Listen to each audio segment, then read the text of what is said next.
This is Amy, and you're listening to the Talkin' Appalachian podcast.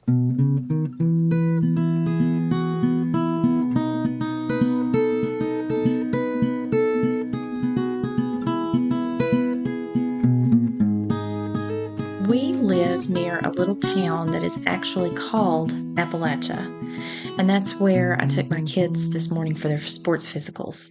So Appalachia is one of many tiny little coal towns. It's only about 2 or 3 miles in length that languished for a long time when the coal industry began to decline. So at one time, it was home to 3 rail companies, but now only Norfolk Southern runs coal through the town. They celebrate coal and railroad days there each year to commemorate their rail history. So they have a lot of people come out and they have music and food, and it's a really nice little gathering. When Highway 23 was built, people also call that Hillbilly Highway because it runs from Tennessee, well, actually down in North Carolina, all the way up to Pennsylvania. And that's the highway that people took during the Great Outmigration. But when that was built through here, and people no longer drove through the town to get from one place to another. And then Appalachia High School and nearby Powell Valley High School consolidated, so the town lost its Friday night lights gathering place along with all the other high school events that brought people together. It sort of began to fade, and it's surrounded by several coal towns that all suffered the same fate. But an infusion of pandemic recovery money and grants since then supported some businesses opening up like Black Bear Barbecue, Appalachian Mercantile, and the Lonesome Pine Railroad Club. And I just saw on the news that a huge grant has been awarded to renovate some of the historic buildings in Appalachia.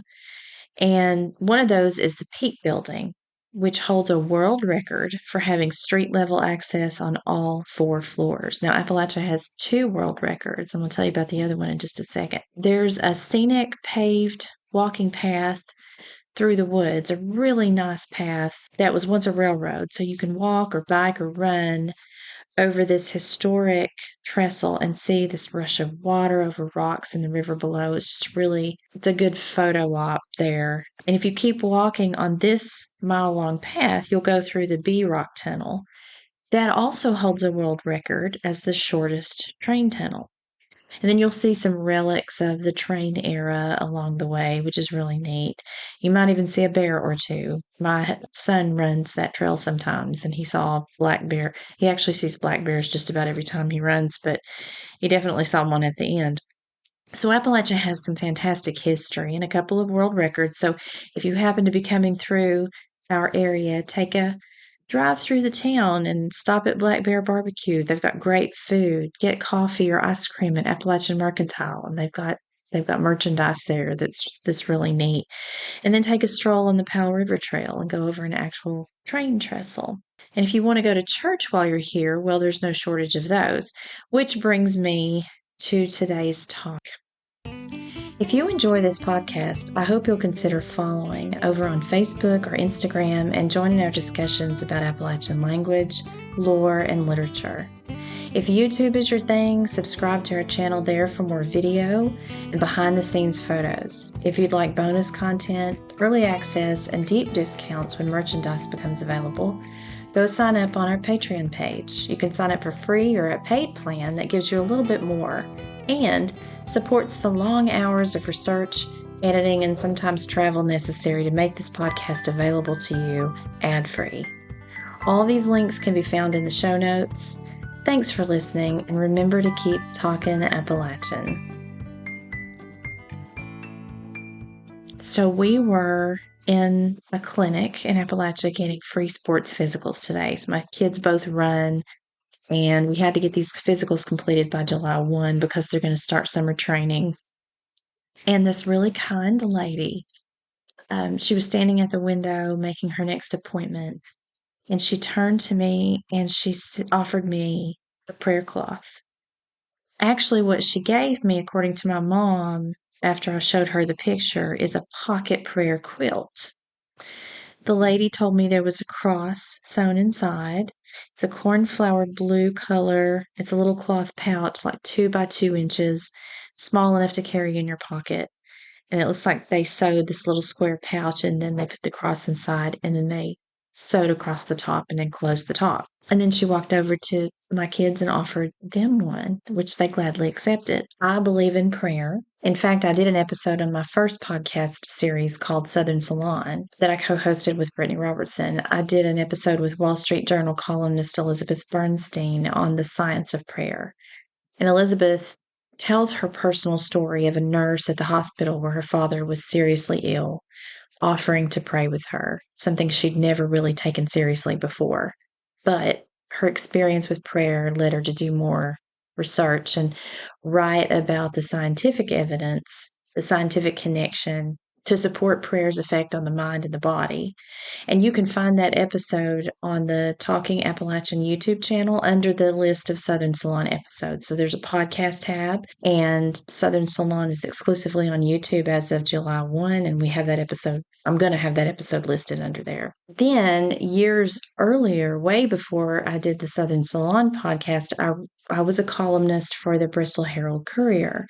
And I did a series of columns on people who were being treated for cancer.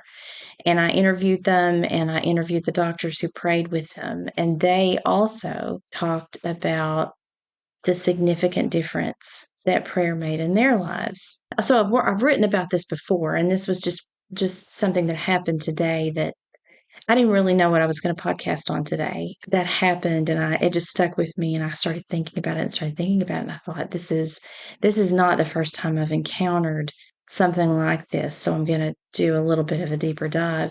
Now, in the Christian tradition, among those who use them, prayer cloths may be anointed with oil and prayed over. I've seen that either by a group or by a spiritual leader in the church. They're also taken to people who may be sick or suffering in some way. They might be applied to an area of the body that's afflicted. Prayer cloths don't just take the form of handkerchiefs or pocket-sized pouches, though. They can be as big as quilts. Church groups will sew quilts and pray over them and donate them to people in the hospital, to nursing homes, to cancer patients. I've been on the receiving end of a prayer quilt before. Someone on our Facebook community, Nancy, said that she knitted shawls, prayer shawls. And I love this idea because you're literally wearing a prayer. Now, even though the word prayer cloth isn't in the Bible, there are several instances where a cloth has healing power. So in Matthew 9:22, a suffering woman finds her way to Jesus and tries to quietly touch his robe, believing in its healing power.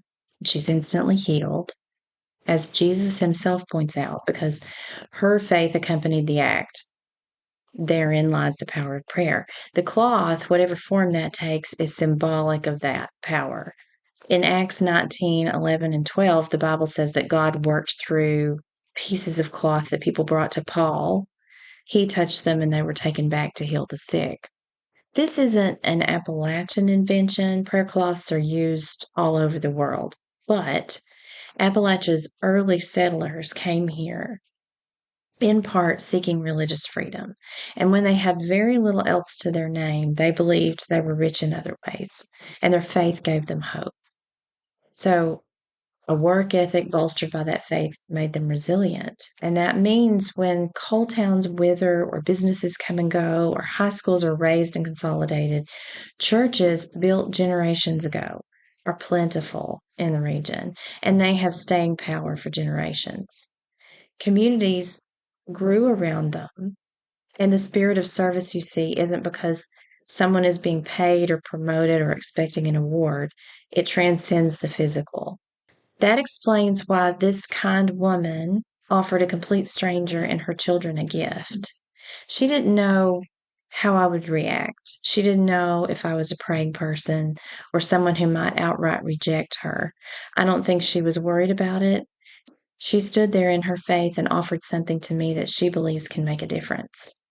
Everyone's fighting a hard battle, as Plato famously said, and she had no idea what mine might be. But there was a confidence, a knowing, and even if you don't believe, you're receiving someone's empathy and compassion. Someone in her own way said to me, even if I don't know you, I care about you. and I'm praying for you. And that is, I believe, something you find more often in Appalachia than in other places. And I'm proud of that. And that's one of the reasons I love living here.